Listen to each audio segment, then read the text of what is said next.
So we're getting some word as nominees come in for the Emmy season this year. And Donald Trump is losing his mind because 60 Minutes has been nominated for an Emmy Award for none other than their interview with Kamala Harris in the run-up to the election, the one that Trump is pulling the full crybaby lawsuit over.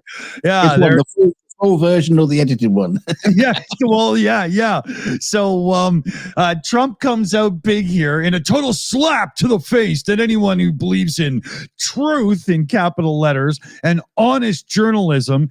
This fake news puff piece has now been nominated for an award by the totally discredited Emmys. So now they're discredited in their entirety.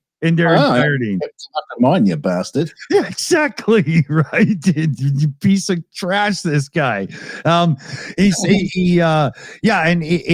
an outstanding edited interview that they got the nod for as well, just to rub salt in. Right? I think that's exactly what they're doing. Exactly, man. He says these antics are why the American people have no trust in the press and demand that the media, very much including 60 Minutes, CBS, and its owners, be held responsible for their corruption and lies, which is exactly what we are doing in court. Oh my God, here, Trump, have one.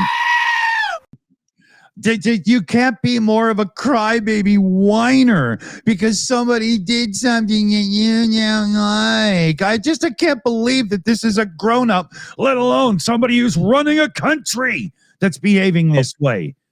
But can we nominate, get the Emmys to nominate one of his shows up there as well? So they'll both be there at the award ceremony, and Trump won't win, and you'll see him have a right tantrum at the table. Just, I didn't win, bitch. Yeah, he'd start screaming, "Where's Will Smith? I want him to slap somebody right now." That's hilarious. I love it. Yeah. So the lawsuit goes on to say that the interview is much worse than expected. It was unlawfully fixed, manipulated, and doctored throughout. And he reiterated his claim that 60 Minutes engaged in election interference. Oh, right. My God. You can't say anything bad about the guy because it's election interference. CBS in October called the lawsuit baseless and said we will vigorously defend against it. Numerous First Amendment lawyers agree that the lawsuit is just throwaway garbage and completely frivolous. But the parent company, Paramount, is still looking to a little bit negotiate with it. And this has become because of a pending merger with Skydance. And there's this chick, where's her, Paramount Harris Shari Redstone. She has a very big desire to get this lawsuit settled and quiet because she wants to facilitate this merger with Skydance, and she's put such pressure on the network as a whole that the longtime executive producer left. Scott Pelley, the program's anchor, noticed that they're now beginning to supervise our content in new ways.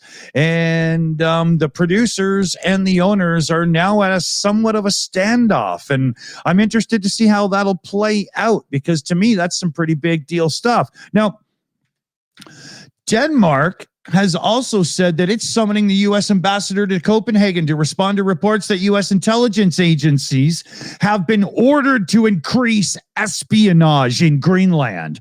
Danish foreign minister said on Wednesday that he was concerned about the report in the Wall Street Journal, and he was telling his local news agency, "It worries me a lot because we don't spy between friends." He was on his way to a meeting in Warsaw, and he added, "I can't know if it's true because it's just in a newspaper at this point, but it doesn't seem to be strongly rejected by anybody who speaks out, and that worries me." So high-ranking officials working under Tulsi Gabbard, Director of National Intelligence, that brunette moron, issued the instruction to agency heads in a collection emphasis message. Central Intelligence Agency, the Defense Intelligence Agency, and the National Security Agency were all included in the message. It told chiefs to study Greenland's independence movement and attitudes towards American efforts to extract resources on the island.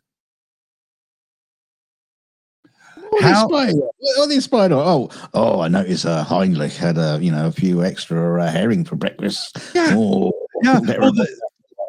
The spying, if I go into it further, but is really about learning the people and how to manipulate them. That's what they're going for. It's so bad. It's so bad. You can't be. Yeah, and once again, things that should be kept secret are just spilled all over the place because America's out of control. They have absolute amateurs in serious positions of power.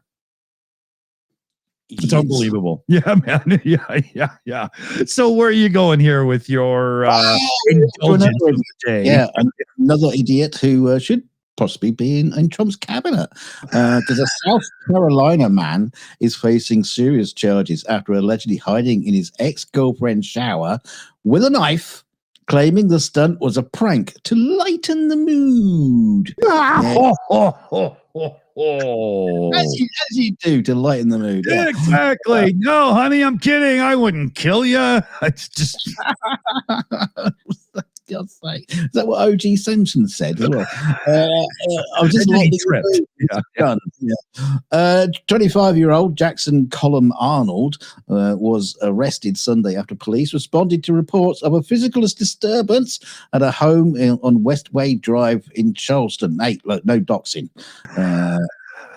Officers say Arnold had snuck in to a detached garage apartment without the woman's knowledge, knowing she wasn't home at the time. Once inside, he allegedly hid in her shower, pulling a pair of her biker shorts over his face and removing his own pants and underwear. He's a seat sniffer. Why didn't you just put that on his face? When the woman returned, Arnold reportedly jumped out of the shower with a knife held to his own head. Alarmed, the victim pushed him away in fear. Arnold then allegedly imitated slashing her throat, dragging the knife across the air near her neck, though it never made actual physical contact. The situation escalated when Arnold reportedly tossed the knife onto the floor, then grabbed the woman by the throat and choked her, obstructing her to breathe. According to, he's lightening the mood. Come on, Dick, he's lightening the mood.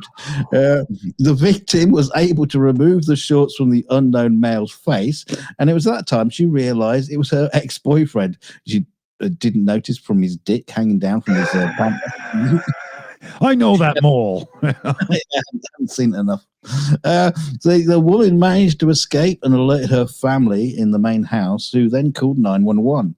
When the police arrived, Arnold told officers that he was trying to lighten the mood between the two of them after a series of text arguments, describing the event as a surprise prank. He was arrested on the scene and taken to the Al Cannon Detention Center in El Salvador. Arnold is facing multiple charges, including domestic violence and first-degree burglary, and just being a fucking jerk, I think. Could it be? I charge you of first-degree asshole. Wow.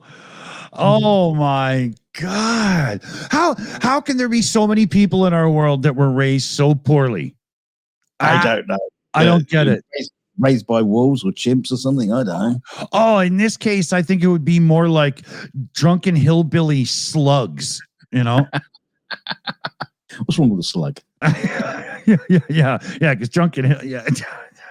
And if you're a new slug to the channel, yeah, slime on over and click like, share, and subscribe for us, will you? Because it does help the channel out.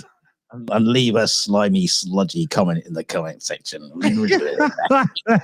Oh, somebody will clean it up. Not me, though.